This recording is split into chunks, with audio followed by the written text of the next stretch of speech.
वर्ष 2016 की एक रिपोर्ट के मुताबिक भारत में किसानों की प्रति महीने औसत कमाई आप जानते हैं कितनी है? सिर्फ 6,400 रुपए।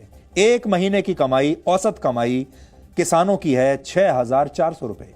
यानी इनकी औसत सालाना कमाई सिर्फ 77,000 रुपए है। अब आप सोचिए, साल में जो व्यक्ति 77,000 रुपए कमाता हो, जो परिवार कमाता हो, वो क्या करेगा, क्या खाएगा और क्या बचाएगा? हमारे देश में 86% किसान छोटे किसानों की श्रेणी में आते हैं, यानी जिनके पास 5 हेक्टेयर से भी कम जमीन है। और आज हम कहना चाहते हैं, हम इन्हीं किसानों के साथ हैं। हम किसानों के इस वर्ग के साथ हैं। हम इस वर्ग के किसानों की आवाज उठा रहे हैं। और यह बात बड़े किसानों को, बड़े जमींदारों को, आड़तियों को अच्छी नहीं लग रही। यह बात दलाली करने वाले लोगों को अच्छी नहीं लग रही। हम इन किसानों के साथ हैं और इनकी संख्या है कुल किसानों में 86%। भारत में इस समय सिर्फ 0.339% किसान ऐसे हैं जो इनकम टैक्स चुकाने के लिए क्वालिफाई भी करते हैं, इनकम टैक्स चुकाने की योग्यता रखते हैं। आपने ये तो सुना होगा कि किसानों की जो आय होती है वो इनकम टैक्स फ्री होती है, लेकिन ये तो सोचिए कि कितने किसान इस लायक हैं कि वो इनकम टैक्स देने की हालत में भी हों। 1% से भी कम, 0.5% से भी कम ऐसे किसान हैं जो इनकम टैक्स देने के लिए क्वालिफाई भी करते हैं, सिर्फ 0.39%। और यही 0.39% किसान बड़े किसान हैं और यही एजेंडा सेट करते हैं छोटे किसानों के लिए भी। और इन किसानों के पास औसतन कम से कम 15 हेक्टेयर या उससे ज्यादा जमीन है। लेकिन क्या आप जानते हैं कि इनमें से भी ज्यादातर लोग असली किसान हैं ही नहीं, बल्कि ये वो लोग हैं जो कागजों पर खुद को किसान बताते हैं और फिर अपनी आय को कृषि से हुई आय बताकर इनकम टैक्स पूरा के पूरा बचा लेते हैं। इनमें बड़े बड़े अमीर लोग हैं। आपने कई बार सुना होगा, हमारे देश में कई फिल्म स्टार्स भी ऐसे हैं जो अपने आप को किसान बताते हैं। क्यों बताते हैं? इनकम टैक्स बचाने के लिए। बहुत सारे नेता ऐसे हैं, बड़े बड़े नेता, जो अपने आप को किसान बताते हैं। और बहुत सारे उद्योगपति भी ऐसे हैं जो किसान ही बने हुए हैं। हमें इनमें से किसी का भी नाम लेने की जरूरत नहीं, आप समझ गए होंगे हमारा इशारा किस तरफ है। लेकिन ऐसा क्या है कृषि में कि बड़े बड़े लोग अपने आप को किसान बता रहे हैं सरकारी कागजों में? इसलिए क्योंकि इनकम टैक्स बचता है। भारत के 52% किसानों पर औसत कर्ज का बोझ 1,04,000 रुपए है। 52% किसान, यानी आधे से ज्यादा किसान कर्ज के बोझ में दबे हुए हैं। यानी किसानों की औसत सालाना कमाई से ज्यादा उन पर कर्ज है। कमाई कम है, कर्ज ज्यादा है। देश में सिर्फ वर्ष 2019 में ही 10,000 से ज्यादा किसानों ने आत्महत्या की थी और इनमें से ज्यादातर किसान कर्ज चुकाने में असमर्थ हो चुके थे। बिचौलियों की वजह से हमारे किसानों को किसी भी अनाज के बाजार मूल्य का सिर्फ 10 से 23% ही मिल पाता है। यानी अगर बाजार में चावल की कोई किस्म 100 रुपए प्रति किलो पर आप खरीदते हैं तो किसान को अधिकतम उसमें से 100 रुपए में से 23 रुपए ही मिलते हैं। भारत एक कृषि प्रधान देश है, लेकिन दुनिया में कृषि उत्पादों के निर्यात में भारत का हिस्सा सिर्फ 2.5% है। कभी आपने सोचा है क्यों? एक सर्वे के मुताबिक भारत के गांवों में 72% युवा कृषि से जुड़े हुए हैं, लेकिन उनमें से भी सिर्फ 1% ही किसान बनना चाहते हैं।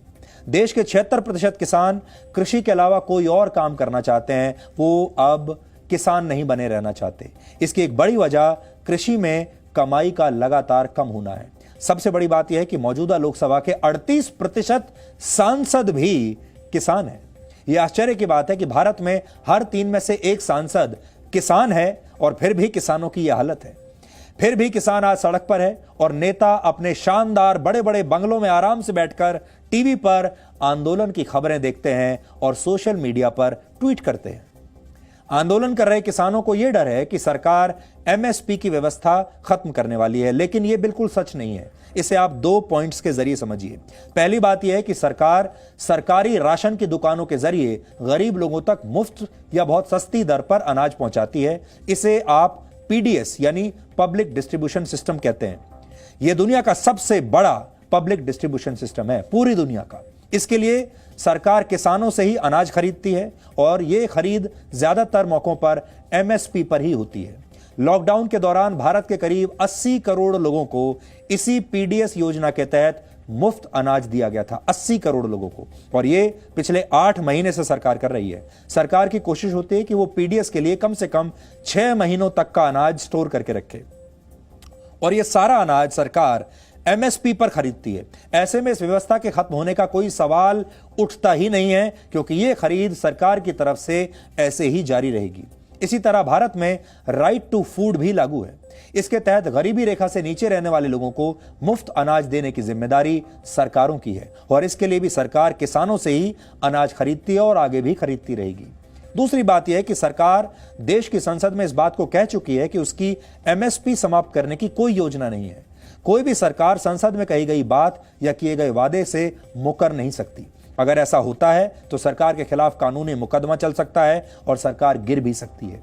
अब देश के लोगों को और किसानों को यह सोचना चाहिए कि जब लोग उद्योगपतियों द्वारा तय किए गए एमआरपी यानी मैक्सिमम रिटेल प्राइस पर विश्वास करते हैं और उसी पर आधारित वो दाम देते हैं, तो फिर सरकार द्वारा तय एमएसपी से किसी को क्या समस्या हो सकती है।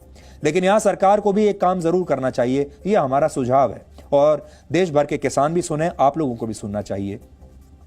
सरकार को यह काम करना चाहिए कि वो एमएसपी को उसी तरह से कानूनी मान्यता दिला दे जैसे एमआरपी को हासिल है। आपने देखा होगा, आप बाजार में कोई भी चीज खरीदिए, हर चीज के पैकेट पर एमआरपी लिखा होता है, मैक्सिमम रिटेल प्राइस। यह लिखा होता है कि इससे ज्यादा का आप बेच नहीं सकते।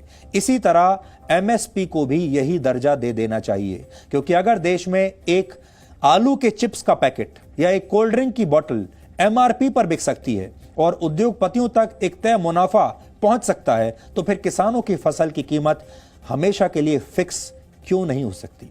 तो क्या एमआरपी की तरह हम एमएसपी को भी फिक्स कर सकते हैं? फिलहाल तो एमएसपी की स्थिति भी ऐसी है कि भारत के सिर्फ 6% किसान ही एमएसपी पर अपनी फसल बेच पाते हैं, सिर्फ 6%। 94% किसानों को इससे भी कम कीमत पर ही अपनी फसल बेचनी पड़ती है। यानी ये जो 94% किसान हैं जो कि एमएसपी से भी कम पर अपनी फसल बेच रहे हैं, इन्हें कोई फर्क नहीं पड़ता कि एमएसपी कितना भी हो। इसका मतलब एमएसपी फॉलो नहीं हो रहा। सरकार को अब यह करना है कि ये जो एमएसपी है, ये इस तरह इसको संवैधानिक दर्जा दे दिया जाए कि ये सब पर लागू हो जाए। एमएसपी का अर्थ है मिनिमम सपोर्ट प्राइस, यानी न्यूनतम समर्थन मूल्य। ये वो न्यूनतम कीमत होती है जिस पर सरकार किसानों से फसल खरीदती है। इससे होता यह है कि फसल के दाम जरूरत से ज्यादा गिर जाने पर भी किसानों की लागत निकल आती है और उन्हें कुछ ना कुछ मुनाफा भी हो जाता है। फिलहाल भारत में 23 फसलों पर सरकार एमएसपी देती है, सिर्फ 23 फसलों पर, सब पर नहीं है। लेकिन इनमें से मुख्य फसलें हैं गेहूं और धान, और यह व्यवस्था वर्ष 1966-67 के दौरान लागू की गई थी। तब भारत में अक्सर अनाज का संकट हो जाया करता था। तब आपको याद होगा सूखा पड़ता था।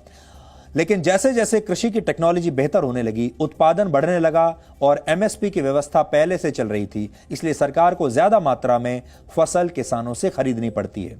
कई बार ये किसानों से ली गई फसल जरूरत से ज्यादा होती है। इसे स्टोर करके रखने पर सरकार को काफी पैसा भी खर्च करना पड़ता है और फसल खराब हो जाने की आशंका भी बनी रहती है। इसलिए कुछ विशेषज्ञ अब ये कह रहे हैं कि एमएसपी की जगह सरकार किसानों को प्रति हेक्टेयर जमीन के हिसाब से 10,000 रुपए की राशि देने लगे। यानी मान लीजिए आपने ये तय कर दिया कि 10,000 रुपए प्रति हेक्टेयर के हिसाब से किसानों को पैसा दिया जाएगा, तो शायद ज्यादा बेहतर हो। देश भर में इसे लागू करने का जो पूरा खर्च है वो होगा 1,97,000 करोड़ रुपए के आसपास, और ये एमएसपी पर आने वाले खर्च के लगभग बराबर ही है। इस व्यवस्था का समर्थन करने वाले लोगों का कहना है कि वैसे भी भारत में ज्यादातर किसान एमएसपी से बहुत कीमत पर ही अपनी फसल बेच पाते हैं। किसानों को तो वैसे भी एमएसपी से नीचे ही फसल बेच रहे हैं और इससे किसानों को नुकसान भी होता है। जबकि ये नई व्यवस्था के तहत किसान जिस दाम पर चाहें अपनी फसल बेच सकते हैं और 10,000 रुपए का अतिरिक्त मुनाफा भी कमा सकते हैं। यानी ये किसानों के ऊपर छोड़ दिया जाए कि वो किस बाजार भाव में अपनी फसल बेचेंगे, लेकिन 10,000 रुपए प्रति हेक्टेयर उन्हें सरकार से मिलता ही रहेगा। Presenting B News app available on Google Play and App Store. Download it now.